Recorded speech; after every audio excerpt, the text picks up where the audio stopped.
बिस्मिल्लाहिर्रहमानिर्रहीम। अस्सलाम वालेकुम। आपका दोस्त सलमान हैदर। दुआ है परवरदिगार से कि उसने आपको और आपके अहले खाना को अपनी हिफ्ज़ो अमान में रखा हुआ हो। मैं चैलेंज करता हूँ जी आप सबको कि इमरान खान साहब का पाकिस्तान तहरीक इंसाफ का इलेक्शन इन्होंने मजीद बेहतर बना दिया है, मजीद मजबूत बना दिया है। पंजाब असम्बली में सबसे बड़ी जमात, कौमी असम्बली में सबसे बड़ी जमात, खैबर पख्तूनख्वा की अक्सरियत की जमात बनने से अब पाकिस्तान तहरीक इंसाफ को कोई भी नहीं रोक सकता।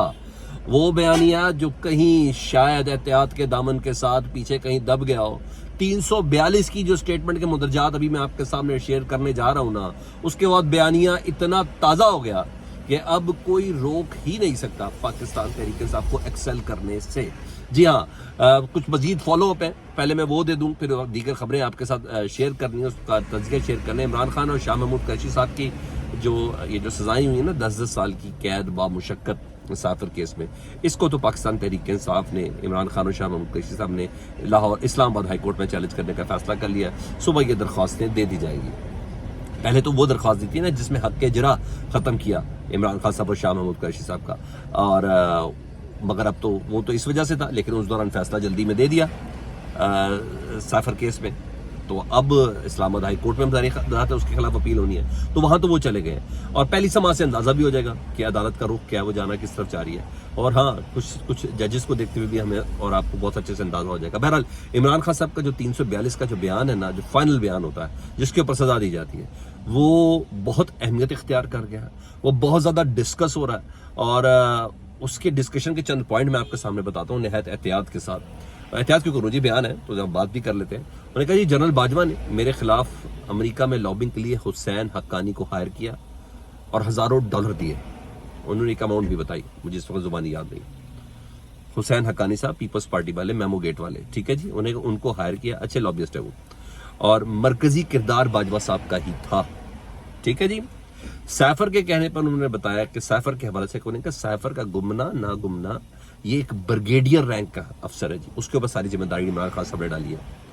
ब्रिगेडियर रैंक का जो अफसर है, मिलिट्री सेक्रेटरी, जी हाँ मेरा, उन्होंने कहा उसको, अब वो मेजर जनरल हो गए हैं, उन्होंने कहा उसको उन्होंने ठहराया इमरान खान साहब ने कि ये इस शख्स की जिम्मेदारी है कि सैफर कहाँ गया, क्योंकि सिक्योरिटी की जिम्मेदारी इस रैंक के इस अफसर की है और दफ्तर के दीगर डेकोर और टोटल ओवरऑल सिक्योरिटी भी प्रिंसिपल सेक्रेटरी देखता है। तो मिलिट्री सेक्रेटरी की होती है और प्रिंसिपल सेक्रेटरी की होती है, और ये उन्हीं की जिम्मेदारी है कि सैफर कहाँ गया। मजीद वो कहते हैं कि बतौर प्राइम मिनिस्टर 3.5 साल, जी हाँ, सैफर के हवाले से सिर्फ दस्तावेज ही मेरे पास आते थे, कभी सैफर मेरे पास नहीं आया। 3.5 साल ऐसा ही हुआ। और फिर मैंने इस सिलसिले में अपने मिलिट्री सेक्रेटरी जो ब्रिगेडियर रैंक के अफसर थे, उनको मैंने कहा कि सैफर के मामले से बताओ कि सैफर कहाँ है, ढूंढो उसको, हर जगह तलाश करो। तो उन्होंने मुझे ये कहा कि सैफर का कोई सबूत भी नहीं मिला। मैंने कहा मैंने अपनी मिलिट्री सेक्रेटरी को कहा था कि सैफर ढूंढे, और वो कहते हैं कि 2,30,00,000 वोटों से मुंतखब वजीर आजम, यानी अपने मुतल्लिक कह रहे हैं, उसके खिलाफ जनरल बाजवा और डोनाल्ड लू ने, जी हाँ, यानी मुंतखब वजीर आजम के हवाले से इन दोनों ने साजिश की और उसको निकाला। वो अब इकट्ठा बिल्कुल रखा हुआ उन्होंने जी, जनरल बाजवा साहब और अमरीकी असिस्टेंट सेक्रेटरी डोनाल्ड लू को जी। अच्छा, उन्हें कहा जनरल बाजवा से मेरी मुलाकात हुई, 3 रुकनी वफ्त ने मुलाकात की जनरल बाजवा से। जब वो 3 रुकनी वक्त बाबर आ रहा था तो उस वक्त जनरल बाजवा ने उनको कहा था कि अपनी सिमत दुरुस्त कर लो, वरना 12 साल के लिए अंदर जाओगे। चलो 12 नहीं तो 12 साल तो 10 साल तो हो ही गए ना, हाँ जी। उन्होंने कहा 12 साल के लिए अंदर जाओगे। उन्होंने कहा रही बात सैफर की, तो मैं रूस से जब वापस आया तो शाह महमूद कुरैशी के जरिए मुझे सैफर मिला था, मुझे सैफर का पैगाम मिला था, तब मुझे सैफर से मुतल्लिक आगाह किया गया था। तो मतलब इमरान खान साहब का वो बयानिया जिस पे गोली भी चल गई, बहुत कुछ हो गया, वो दोबारा ताज़ा कर दिया जी अबुल हसन जुल्कुरनैन ने सैफर की अदालत में अडयाला जेल के अंदर। और ना सिर्फ वो ताज़ा किया गया है, बल्कि नए तरीके से वो बयानिया दोबारा इंडोस हुआ है। ना सिर्फ इंडोस हुआ है बल्कि सरायत कर गया, भर गया जी सोशल मीडिया स्टैंड मुकम्मल तौर पर, हर तरफ पॉइंट ऑफ डिस्कशन ही यही है। अब मुझे लगता है कि इमरान खान साहब आराम से अडयाला जेल में बैठ के ना अपने इलेक्शन को एंजॉय करेंगे। खान साहब का 342 का बयान दरअसल खान साहब का मंजूर भी है, खान साहब का इंतखाबी स्ट्रेटजी भी है, और खान साहब की इंतखाबी बयानिया भी है। तो मैंने कहा ना, ये बेवकूफ़ी में इन्हीं का ही फ़ायदा कर रहे हैं, और वाकई एक बार फिर से इनका फ़ायदा हुआ नज़र भी आ रहा है। और सुने जी, उधर रावलपिंडी में आपको पता है कि توشہ خانہ کیس میں حق جو جرا تھی اس میں بھی عمران خان صاحب کا حق جرا چھین لی گئی تھی عمران خان صاحب اور بشرا بی بی کے حوالے سے، تو وہ چیلنج کیا ہے اور ابھی تک اس سماعت کے لیے اس کا فیصلہ ہوا نہیں ہے. لیکن ہاں توشہ خانہ اور 180 ملین پاؤنڈ کیس جس میں عمران خان صاحب اور بشرا بی بی صاحبہ انوالو ہیں، اس کے جیل کو ٹرائل کو چیلنج کیا تھا پہلے پاکستان تحریک صاحب نے، یعنی عمران خان صاحب نے. جناب وہ جو درخواست دی تھی وہ مسترد کر دی گئی. انہوں نے کہا نہیں، جو جیل میں ٹرائل ہو رہا ہے توشہ خانہ کا 190 ملین پاؤنڈ کا، یہ بالکل معیار اور میرٹ کے مطابق ہو رہا ہے. تو اس سے یہ چیزیں بتائی جا سکتی ہیں کہ ایک انڈرسٹینڈنگ ہے کہ جو کچھ بھی ہو رہا ہے اسلام آباد ہائی کورٹ کی انڈرسٹینڈنگ سے ہو رہا ہے، اور اسی سے متعلق یعنی جو سزائیں ہیں نا ان کا بھی ایک بیک اپ تیار کرنا ہے. یعنی اگر سائفر میں جس میں دم تو 1 ٹکے کا بھی نہیں ہے، اگر سائفر میں عمران خان کو ریلیف مل جائے تو توشہ خانہ اور 190 ملین پاؤنڈ میں کر لیں گے. تو جس طریقے سے، اور جس وقت میں آپ سے بات کروں نا، اس وقت جب میں آپ سے بات کروں اس وقت 6:30 بجے کے قریب، تو اس وقت بھی اڈیالہ جیل میں توشہ خانہ کیس کی سماعت جاری ہے.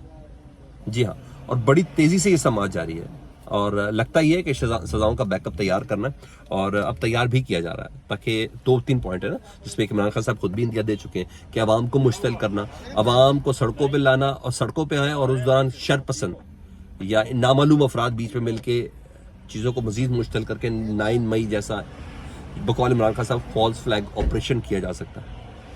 تو انہوں نے کہا نہیں، آپ نے ہر چیز کا، ہر خطرے کا، ہر ریاستی استبدال کا آپ نے جواب دینا ہے اپنے ووٹ کی پرچی سے.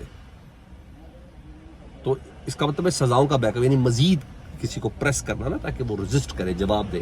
تو اس سلسلے میں اس وقت توشہ خانہ کے اندر یہ سماعت جاری ہے. تو یہاں تو ہو گیا. ہاں، مونس علائی صاحب بتاتے کہ جناب جس کیس پہ میرے خلاف ایف آئی نے ریڈ وارنٹ جاری کیا، اور ظاہر بات ہے اس وقت انٹرپول ان کے پیچھے چڑھی ہوئی بھی ہے، تو جس پہ انہوں نے بات کرنی ہے، وہ کہتے ہیں کہ جس کمپنی کے ذریعے میرے پہ نام لگایا کہ میری کمپنی ہے اور اس کے ذریعے میں نے منی لانڈرنگ کی ہے، یعنی وہ جو کمپنی بنی تھی اس وقت میری عمر 3 سال تھی. یعنی اتنے بھونڈے طریقے سے کیس بنایا. تو ظاہر بات ہے انٹرنیشنل کورٹ آف جسٹس یا یہ تو سنیں گے نا کہ بھائی یہ کیس ایسے بھونڈے طریقے سے بنائے گئے جس میں منی لانڈرنگ کا، مونس علائی کا کم از کم اس کیس کے حوالے سے کوئی تعلق نہیں ہے. وہ یہ چیزیں بتا رہے ہیں. ہاں، ایک بڑی سیاسی جماعت جنہوں نے نہایت افسوس کا اظہار کیا ہے عمران خان صاحب اور شاہ محمود قریشی صاحب کے اوپر یہ سائفر کیس کے حوالے سے 10 سال کی قید کی سزا ہوئی ہے. تو سراج الحق صاحب نے بتایا کہ جی عمران خان صاحب کو دی گئی سزاؤں کی ہم شدید مخالفت کرتے ہیں جماعت اسلامی کے پلیٹ فارم سے. ہمارا مطالبہ یہ کہ آزاد غیر جانبدار قسم کا کمیشن بنایا جائے.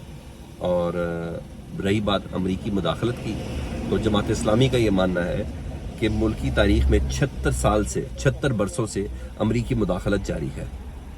اہم ڈیولپمنٹ ہے کہ ایک بڑی یعنی یوتھ فورس والی جماعت اسلامی، اس نے کہا ہے کہ ہاں امریکی انوالومنٹ تو پچھلے 76 سال سے جاری ہے، اور عمران خان صاحب کو دی گئی سزا یہ ہم کسی طور پر بھی قبول نہیں کرتے. اس کے لیے ایک آزاد غیر جانبدار کمیشن ہونا ضروری ہے. چلیں، کسی کی آواز تو آنا شروع ہوئی، یہ تو آوازیں بھی بند ہیں. آپ کو کیا لگتا ہے کمنٹ سیکشن میں مجھے ضرور بتائیے. اپنا بہت زیادہ خیال رکھیں. تحمل، صبر، منزل آپ کی. اللہم صلی علی محمد و آل محمد.